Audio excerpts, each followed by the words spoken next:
MSP clients, a P2 license is overkill in 99.9% of the cases. And I'm saying that as a Microsoft MVP, because there is so much more that you could be doing with the money that you are spending on a P2 license than anything that the P2 license really gives you. And quite honestly, Business Premium is your best choice. Business Premium is the best license for any MSP out there. If you're currently still selling Business Basic or some add-on structure, stop doing that. Stop doing that. Only give your clients a single thing. Tell them Business Premium is the one thing to do, because it just includes so much. And sure, some clients might need a little bit more, like risky users or when they're over 300 seats. Even then, you can still license the first 300 users and say, we'll do everything above that as Microsoft 365 E3, or we'll do everything above that as a combination of, I think it's F2 licenses plus Exchange Online to give them a big mailbox, or Business Basic to give them a bigger mailbox, something like that. And of course, E3 plus Defender for Office 365, P1 for the overages, Gary. Funny. Okay, now that we got the license stuff out of the way, of course, you need a P1 license at least to make sure that you're able to access a conditional access. Remember that does not mean one P1 license. You see a lot of vendors recommending, buy one P1 license because then the features get unlocked. That's the same thing as saying I'm only buying one Exchange license for my Exchange server locally because then I get everything. No, you need to license every single user. It doesn't work that way. Yes, it does unlock right now. Microsoft is working on methods to apply it. You've already seen this most likely in shared mailboxes where they started automatically disabling the logons in some cases. You've already seen this in the Teams room licenses where they started enforcing this. So eventually they are going to do this for P1 as well. And in just a short amount of time, you're going to walk against a very painful situation where you have one P1 license and no one's MFA works anymore, or no one is able to log on anymore because you only purchased one license. So please make sure that you buy a license for every single user that is using P1 licenses. If you have a lot of guest users, I believe the quota for that is for each 10 guest users, don't pin me on that, but for each 10 guest users, you need one P1 license. There's some rule about that. It's in the documentation. You can find that. It's actually a lot of this P1 and P2 documentation is fairly clear. It's surprisingly clear for Microsoft documentation. It's insane how well they've explained the licensing situation,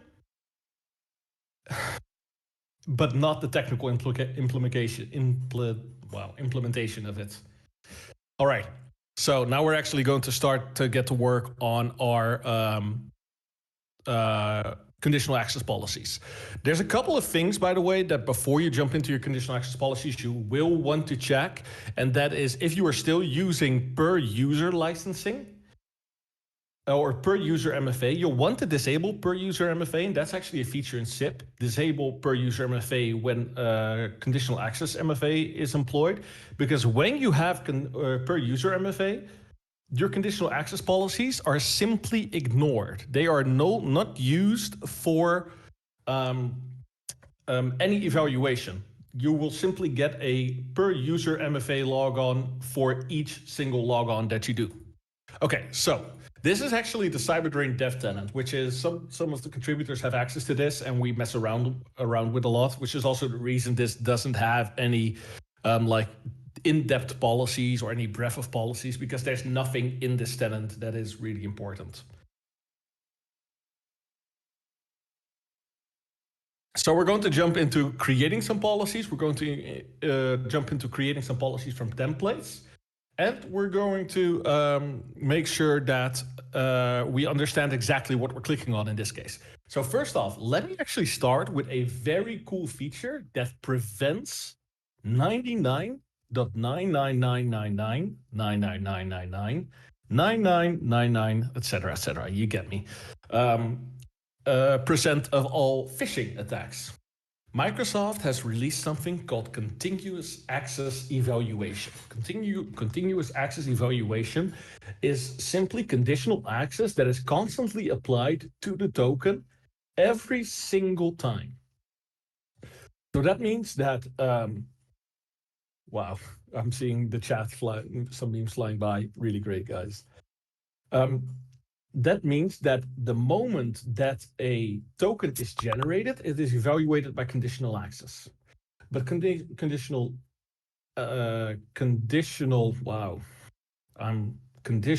access evaluation is done, or continuous access evaluation is done constantly, which means that every time that token is used, it is evaluated. If we click apply right now, it will apply to every single device all the time. And that also means mobile devices, which constantly change locations. So you don't want that to happen. So what you can do is you can select a specific condition. For example, you can say you want a filter for a specific device using device matching rules. Or you can say, I want to filter on specific device platforms. This is actually the best way to play around with this and say, hey, I only want continuous access evaluation for all devices except mobiles. So you want Windows, Mac OS, maybe Linux, maybe, and just those. In that way, the Android, iOS, and Windows Phone devices that constantly change IP address or use carrier-grade NAT or something like that aren't bothered by this policy, so they don't have to log on every time they're walking around in the city center and changing different providers. Hey, Kelvin. So that's a way to prevent the constant annoyance of users having to log on, but still gives you the security, because most of these hacks are performed from Windows, Mac OS, or Linux devices. Now, some hackers are smart and they start changing the policies. Can you hear me? They start changing the user agent to Android, iOS, and Windows Phone. And because of that, you have the filter for devices option instead. You can also say you only want to filter for devices currently joined to my Azure Active Directory or Kelvin? my Entra directory. Yes? Sorry, I was waiting for you to put a period at the end of one of your sentences, but I wasn't hearing it. It wasn't coming. It wasn't coming. Frank was asking, is this feature coming to anything but P2? This feature is actually a P1 feature and a feature that is currently active for all users that are using security defaults. So anyone without P1 as well. All right, continue. Okay, perfect. So yeah, you can filter based on your active devices in your current Entra directory. There are a couple of very cool things going on with conditional access policies. For example, this filtering for devices is one of them. Another very easy to configure thing is, of course, your trusted locations. Now, don't say you don't need MFA for your trusted location, or you don't need MFA for your office because it is a trusted location. You should not approach it that way. You should approach this more from the view, I am able to do a slightly lighter security demand on the people logging on from locations where I know they should be logging on from, or I will be blocking all locations where I know they should not be logging on from. Don't say, oh, you don't need MFA at all to access it from the computer or from the office. That is not a good security mentality. Make sure that people are able to get used to the security demands that you put up. So for example, make sure that they only have to log on from trusted locations with multi-factor authentications when the risk is higher than normal, using the user risk settings if you have a P2 license. If not, you can still say like, hey, they don't have to use the strongest method of authentication. They're allowed to use OTP when they're in the office, or they're allowed to use a different type of authentication when they're in the office. For example, Windows Hello. That makes it the user experience a little bit calmer for them. It makes them get used to always having these security standards in place no matter where they go, but they understand that there might be a slightly lighter demand for security at the specific location. Another way is to, of course, say like, hey, you want to create a compliant network location. Compliant network locations are currently in preview. It's not something that is completely ready yet. I've tested this out a lot, and it works in combination with the Entra ID Internet Access, which is the most accurate description is it is a future zero trust networking solution. It is not currently that yet. Microsoft is working on expanding it very quickly and making it a very cool part of your toolkit, but it's not something that's there yet. But what you can do is you can adjust your conditional access compliance policies to using Entra ID Internet Access. I saw some questions, some comments going around, and yes, exactly what Lewis is saying. Lewis just said, yeah, trust the Office IP. It's where the user is most likely to be phished. That's exactly the point I was trying to make. Do not trust the Office IP entirely. Yes, you can decrease some security standards slightly because you know they're in a secure location, but don't throw away all the security standards because you think they're in a trusted location. I mean, there's so many people in so many offices around the world, and trusted locations are something that are slowly becoming a thing of the past. It's the same as using conditional access to block specific locations. Absolutely, block all sorts of locations, such as countries that you don't want people to log on from. It's fantastic. Do that, but also remember that hackers are these days just spinning up Azure environments in your backyard on purpose so that they don't get those policies applied. There are Azure services or AWS services that are used more and more these days where they just change the IP to your exact city. They just check like, hey, what city are they in? Okay, let's get an AWS IP in that city as well, because hey, who knows? They might trust those. Or hey, who knows? Those might not show up in the firewall logs. It's something that is happening more and more these days. Yeah. Okay. So I'm talking about all these cool features, and some of them, like I said, are currently in preview. There are other things going on with conditional access as well at this moment. Microsoft recently introduced what they call Microsoft Managed Conditional Access Policies. And Microsoft Managed Conditional Access Policies will only apply when you fucked up. And that is the truth. It will only apply at the moment that you have not configured your conditional access in the way you should have from the start. There are specific rules when Microsoft managed conditional access policies will start applying. Microsoft is deploying these already. They're starting to deploy them, and they will deploy them in report-only mode for 90 days. If you have not edited the policy in 90 days, they will switch that on to deployed. They will switch it on as all users must use MFA.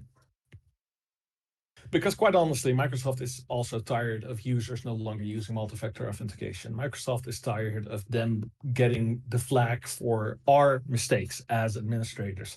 And that's correct. They should be. They should be allowed to be that, because sometimes we make very heavy security mistakes as professionals. Account compromise is still one of the biggest things that's going on in M365, and why people are saying M365 is not secure. Well, we're actually not doing our very best to secure them. Microsoft managed security, Microsoft managed conditional access policies will be available in 3 different flavors. One, every user that is currently using per user MFA will get a Microsoft managed conditional access policy applied to them. That is to make sure that when per user MFA is disabled in 2024, it will no longer receive, or users will still receive, conditional access multi-factor authentication. Then the second option is that Microsoft is deploying risk-based multi-factor authentication for all users if you have a P2 license. Then the third is that the Microsoft conditional access policies is going to be applied for all administrators. Those free policies are free policies you should already have in place. So if you don't, just let Microsoft do what they need to do. If you don't have these policies in place, just accept what they're doing and make sure that you are starting to deploy multi-factor authentication. They're very focused on removing these things, you know, they're very focused on removing these barriers to multi-factor authentication. For example, number matching is a fantastic way of having MFA. Windows Hello, another fantastic way of having MFA. FIDO2 keys, really cool, really user-friendly. All they have to do is plug a device in and they're able to use. FIDO is one of the cool things. Bobby just mentioned Authenticator Lite. There is even an option to have a light version of an authenticator inside of your Outlook to be able to authenticate to specific services. We're currently getting a question from Jack as well, if it's possible to get a continuous access evaluation policy added into CIPP's default template. Yes, CIPP is actually going to have a bunch of new templates to help you secure your environments. It's going to help you in the same way that Microsoft has tried helping you to deploy specific things, such as multi-factor authentication, but we're going a step further. We're going to help you deploy stuff like Authenticator, Microsoft Authenticator, Passwordless. We're going to help you deploy pretty much everything in this session list where you require it. There's a lot of these cool tricks that you can actually do with stuff like Passwordless. And that is, for example, using Windows Hello everywhere. If you have configured Passwordless on your device, you're able to attach that to your Windows Hello for Business setup. And that means you're actually giving your users the ability to log on with their fingerprint or with their Face ID everywhere without even having to remember their password. To the point that if you configure Passwordless correctly and you generate a temporary access password the first time for a user, give them that temporary access password, they log on, configure everything they need to, they will never need their password again. Imagine never having to reset a single password for a single user ever, ever, ever again, just because you deploy Passwordless. Now that's wicked, right? No more weird password tools, no more self-service stuff. No, they just don't need that password anymore. Okay, so I've talked a lot about these kind of things. There's also a couple of other conditional access policy requirements you need to be aware of as an MSP. There are currently there is currently some confusion about when conditional access policies apply to the MSPs and when they do not. Microsoft has delayed the rollout of GDAP conditional access policies right now. That is, when you log on to a tenant using your current GDAP credentials, there is a 1% chance that you might get a pop-up asking, would you like to share your user details with this tenant? The moment you click yes on this pop-up is the moment your conditional access policies start applying when you log on to that tenant. That means that when you change the conditional access policies for your client, you need to exclude the service providers because your conditional access policies take precedence over theirs. That means that currently you do not need to do that. You do not need to remove your service provider from their conditional access policies. Although the Microsoft documentation, the GDAP documentation, and my own CIPP documentation recommends that. Hey, Calvin. Yes. We have a question from Diver who wants to know what to do with mailboxes that are configured within a license and login, but are used by multiple users. We see people excluding those from MFA/CA. This way they can set it up in iOS Mail without MFA because multiple people use them. If we convert them to shared, then they will not work with iOS Mail. Yes, so that is actually a very simple, there's a very simple answer to that, and that is stop doing that. When you create a mailbox, you're able to give someone full access permissions on that mailbox. When you give that someone full access permissions on that mailbox, they can use their own credentials and their own multi-factor authentication to log on to that mailbox. So instead of using that mailbox credentials, you give the users full access and you have them enter their own credentials when adding this mailbox. That's the benefit about modern logon. As long as your permissions are correct, you can use your own credentials to access anything. As a recommendation, I would also suggest stop using iOS Mail. The Outlook, the amazing, cool Outlook agent on iOS is really, really good now. You can make sure that you can add shared mailboxes, you can add shared calendars, you can sync contacts a whole lot better than iOS does it. And it does automatic deduplication. It does a lot of really cool stuff. So just keep recommending and pushing on Outlook, even to those CEOs, CTOs, and all those other C-levels that really don't like using the Outlook app. It's a very cool way of getting them to use shared mailboxes easily. Was that the only question? I told people to tag me. Okay, perfect. I hope that also answers your question, Diver, that it helps somehow. Now, we were talking about GDAP. So like I said, we currently have the option in our users selection. We can say we want to guest or external users, and we want to exclude our service provider users. This currently only works for 1% of tenants, and you do not officially need to deploy this. I do still recommend it. I do still recommend already starting to deploy this for the moment where Microsoft fixes it up and you get it for every single logon. Make sure that your policies are applied instead of your users' policies, and that is, or instead of your tenants' policies, sorry, clients' policies. This also prevents a lot of issues within CIPP. Remember that CIPP uses the MFA claim of your organization to access all of the other organizations, so they will always have a valid MFA claim. There are some exceptions to that.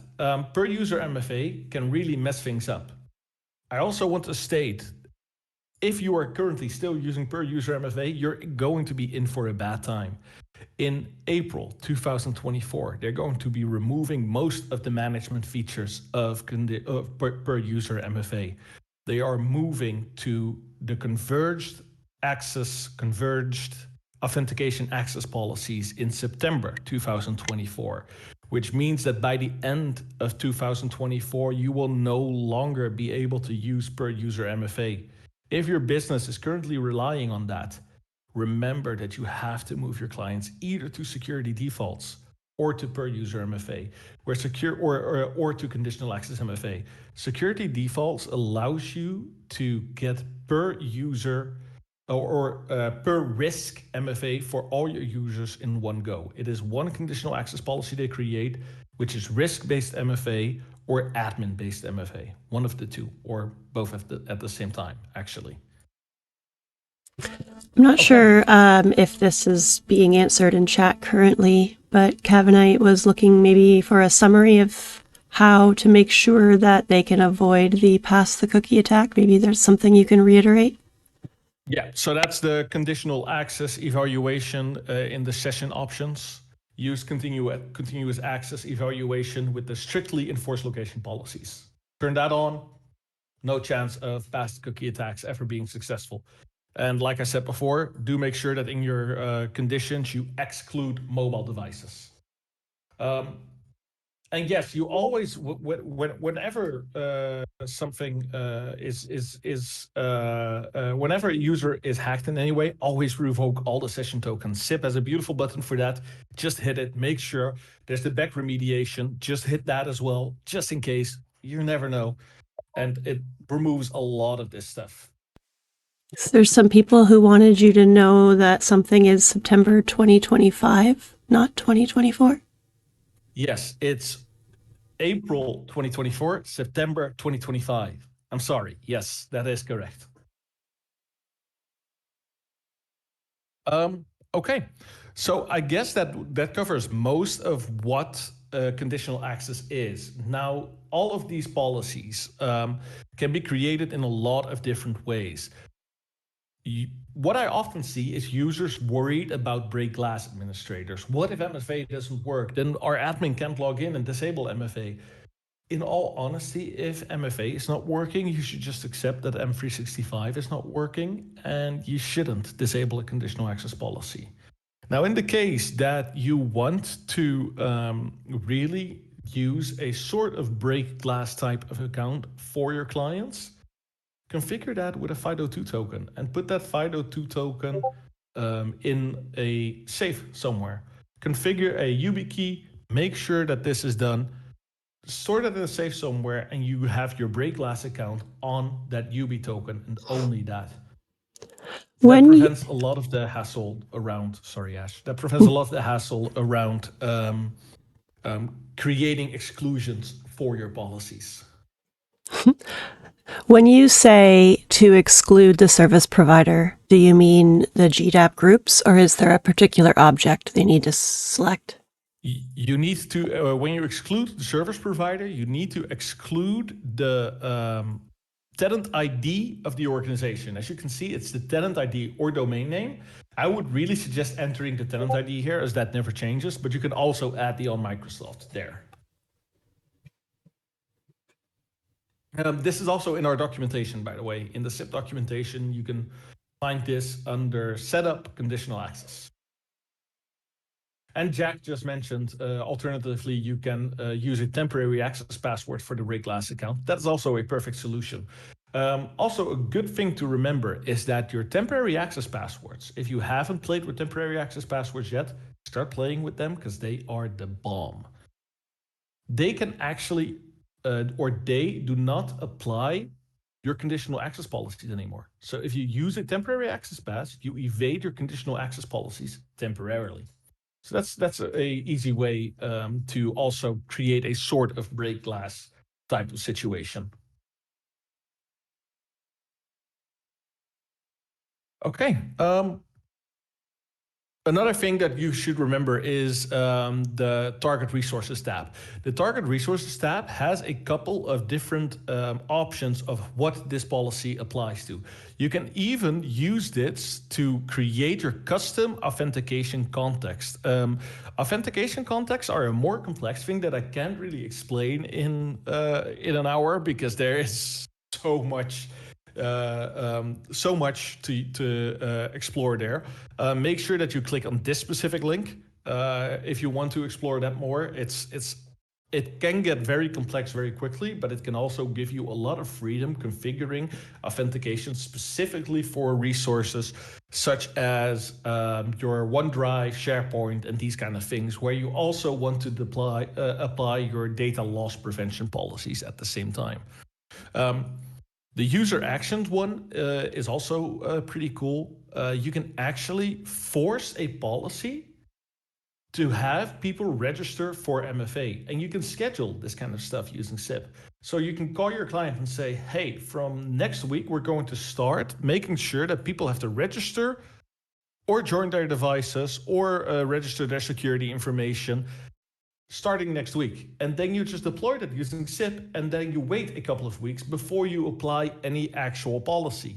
That means you have a long time to just register all users in MFA, report on it, make sure you evaluate before you deploy MFA completely.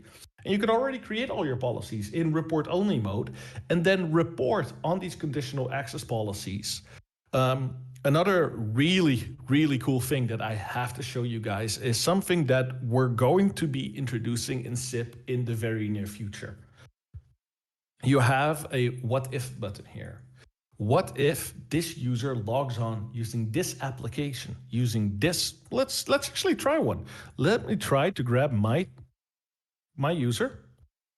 I have two users seemingly.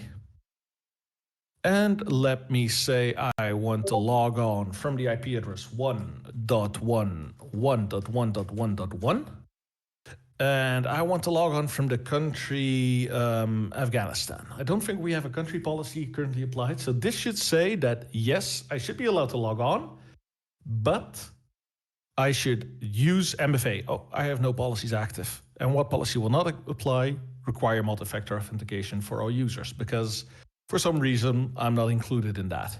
Probably because I have an exclusion or something like that configured. Like I said, this is a testing tenant, a dev tenant that we play around with a lot. This also means that you can easily configure, you can easily check if your conditional access policies for country environments are great. Are working great. You can also check if your device policies are working, but you can also say like filter on the device. So you can say your computer needs to have the name or the model 123 in it. And it'll say like, okay, hey, this specific policy blocks you from logging in, or this specific policy allows you from logging in. Like I said, this is coming into CIPP soon. I'm not really sure when, but in reasonably short term. Bobby wants you to know that you are his savior. And how long has that been there?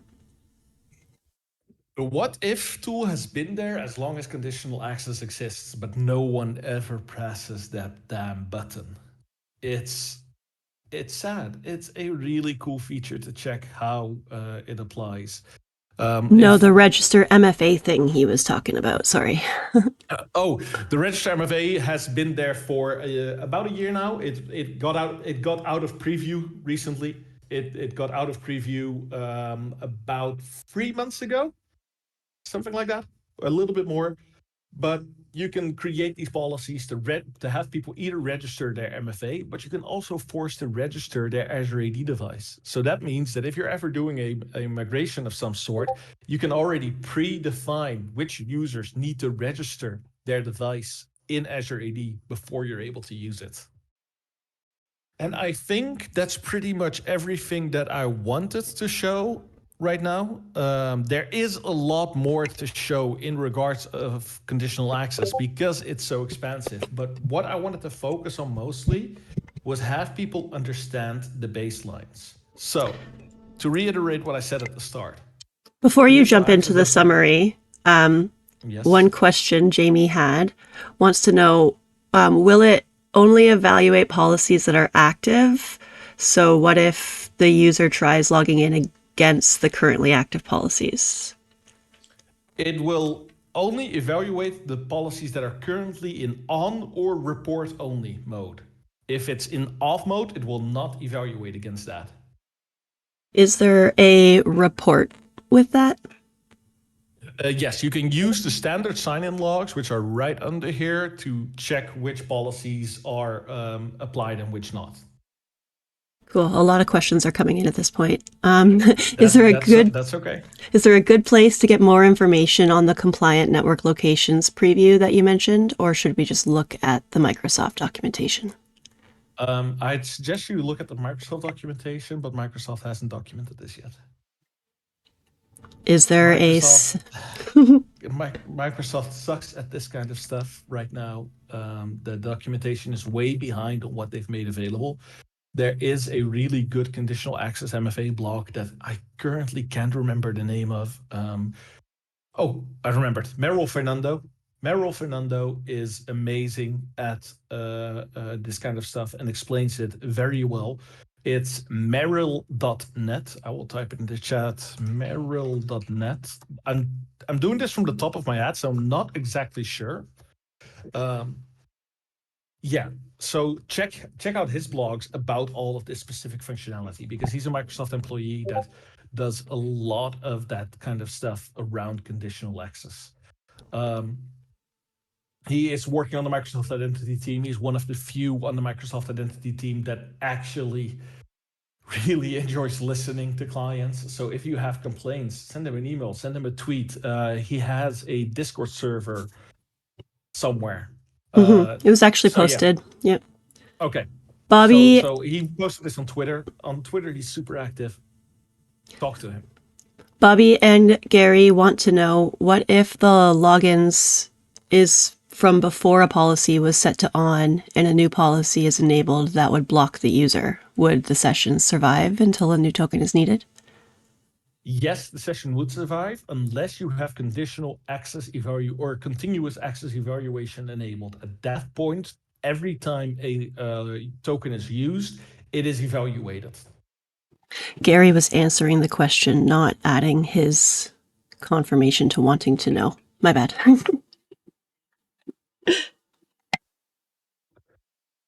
Continuous access evaluation is always on, yes, Bobby, but strict location enforcement is not always on, and that is the requirement for making sure that the policy is constantly checked. Do we have any ideas when Microsoft think they will be rolling out proper GDAP CA side of things? So the partner tenant CA policies take effect for users in that partner tenant? It was supposed to happen a month ago. That's all I can say about that.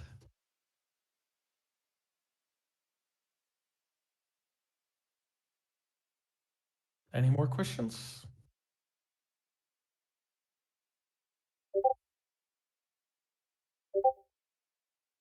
What's the ETA for full GDAP versus GA account? Oh, that is a very, very good question. Currently, the workloads are decreasing so fast, or the unsupported workloads are decreasing so fast. Everything that you should have been able to do under DAP is now in GDAP. There are some caveats to that because there are things we were able to do under DAP that we were never supposed to be able to do, such as access a user's files. We were never supposed to be able to do that. That was not intentional. So it might seem like we're not having as much access as before in some places. That's not exactly true. We're getting more and more access. It's just taking some more time to get to the point where we have all the access that we require and nothing more. I am confident that GDAP already gives us so much more access as before, such as the security center and security policies and all these kind of things. I'm very confident that in a couple of months, we're going to see a lot more in there. There's two questions. Gary wants to know what your opinion on Rust is. And on separate from that, Jack is wondering if they plan on actually improving the SharePoint interaction through GDAP, or is this backwards system working as intended? My answer to Gary is the same one I gave him before. And the question about improving SharePoint interactions through GDAP, there is some improvement coming, but I'm going to repeat that we were never supposed to be able to access files. So yes, we will be able to manage permissions. No, we will not be able to give ourselves access in the same way that we used to do before and browse SharePoint sites and all of these kind of stuff. Permission management, yes, it's coming. Accessing the actual files, no, never coming back. Alden's asking when GDAP will access the new MFA controls. And Frank is asking if we have a few scenarios, or he's saying that he has a few scenarios where they needed break glass for GA and wondered what you're doing to address that. Alden's question is the same as Jack's answer. It's supposed, or Mr. Geeks' answer, it was supposed to already happen. It's coming. I can't say when. Frank's question is actually really good. In some cases, you still require a global administrator account. We currently have an internal version of CIPP, a little bit of an alpha running that creates temporary global administrators and removes those global administrators at a later date, just-in-time access. That's the way we solve it right now. And do you have any ideas on how you can assign sub-site permissions if you can't access the SharePoint site? PowerShell. That's going to be the answer. That's going to be the answer. So you will need to know the exact path of what you're going to apply these permissions to.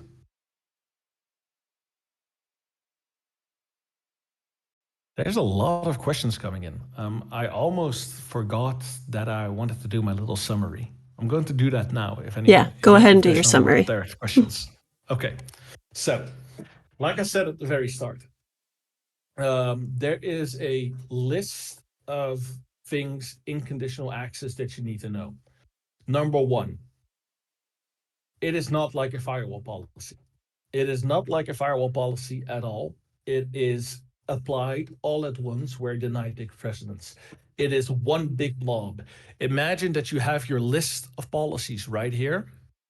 They all get merged into one big blob and check if it applies or if it does not apply. Access allowed, access denied, access allowed with um, uh, access allowed with multi-factor authentication, strong authentication requirements, or whatever. It is the easiest way to describe how conditional access works. And remember that when you're creating your policies, there's no fall through. There's no deny all at the end. Second good thing to know is start using conditional access, continuous access evaluation. I have a really hard time saying that. Microsoft could have made a better thing for that, but start using it to make sure that phishing has less of a chance to apply to you. Start using it today. Users are not going to notice very quickly. They're going to be prompted for multi-factor authentication anyway. How many times does a single user at a static location actually switch locations and needs to needs to relog on anyway? It happens already. So just take the pain. Make sure they log on every time they switch locations. It's really not that hard. And remember to set up your Microsoft managed conditional access policies if you haven't. Allow them to just do that. And of course, use CIPP to apply all of these conditional access policies. We're going to implement some new conditional access policies that help you deploy this kind of stuff. And I guess that's my summary. So there was one more question that came in. Question about FIDO keys. How many accounts can I secure with OBE FIDO key, MSP, with multiple full managed customers have to secure their admin because they won't?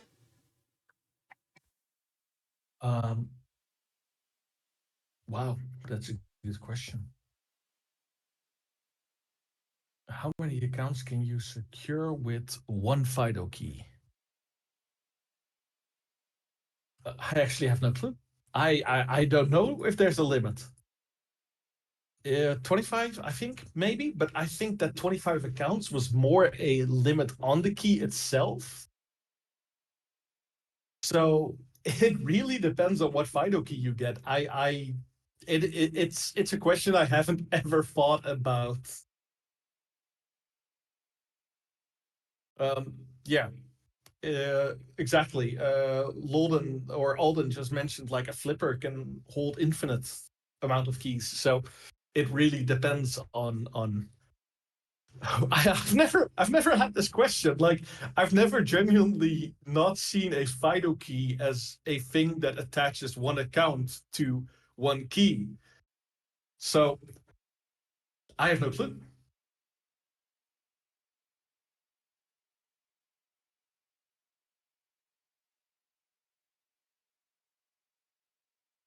I guess that answers that question, I hope.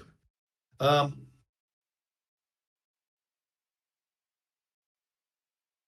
seeing these chats coming by right now, and yeah, I guess you did break me just a little bit because I really didn't expect that one. Okay, I guess that is all that I have for you today. I'm very glad that you're all still hanging around because we've only seen the audience number increase instead of decrease. So I guess I'm doing a good job at explaining stuff, or you guys are just having so much fun listening to my sultry voice. I want to remind you all that we are going to be doing this every week. We're going to make sure that every week there is going to be a new topic that we're going to discuss, and I'm trying not to make it too CIPP focused. I'm trying not to make this too much about the tool that I made, but much more about educating you around some of the concepts that are complex in M365. If you have suggestions for stuff that we should be doing, send a message. DM me, DM Ash, everyone that is involved. Start talking in the general chats about this specific subject. Start talking to me directly. Ask me questions. I'm here to help you. Just let's make sure that we all succeed together. And if you have any more information, or if you have any more questions, or if you want a new topic, drop it in the events chat. We're going to be monitoring that and make sure that next time we're going to talk about something equally as fun.